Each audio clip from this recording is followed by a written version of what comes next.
खुलुमबाय रायजोफोर नोंथांमोननो बे भिडिअनि गेजेरजों जोंनि फिसाजोनि उन्दुग्रा बिसनाखौ देखायनो नागिरदों आं।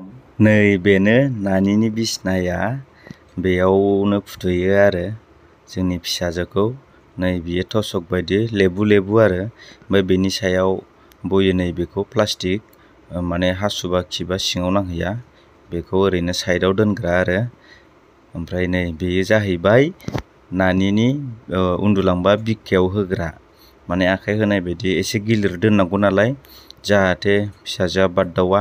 ओमफ्राय नै बेयो गान्दु, माने गान्दुआ मोननै, बेयो नर्मेल, ओमफ्राय बै मोनसेया जाहैबाय खर' सिद्दा खालामनो थाखाय बेखौ बहायनाय जायो आरोखि। ओमफ्राय नै बेनो मुस्रिया, बेखौ ओरै फोलामनानै खोबना दोनो हारसिं उन्दुबासो खोबो आरो, सानफोराव दोनथ'बा हारसिं थानायाव।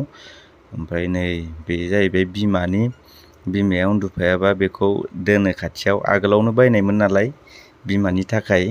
ओमफ्राय नै बिमाया उन्दुफायोबा नै साइडआव उन्दुना थायो आरो, मालाबा आगदा मालाबा आगसिथिं। ओमफ्राय नै रायजोफोर, आं नोंसोरनो भिडिअ खालामनायाव लाइटखौ माजों होदो नायदो, टर्चजोंसो, रावबो हमग्राबो गैया नालाय बेजोंनो स्रां नुहोदों आरो। ओमफ्राय आंनि उन्दुनाय जायगाया हराव नै बेहायसो, सफा सियारावसो उन्दुयो आं, खाथियाव उन्दुनांगौ जायो नालाय, नङाबा सिरि मोनबा खिबा हासुबा बोखारनांगौ नालाय, गोजानाव थाबाथ' थर मोननाय नङा। बिदिब्ला रायजोफोर नेक्स्ट भिडिअआव लोगो मोनसिगोन, बाय बाय।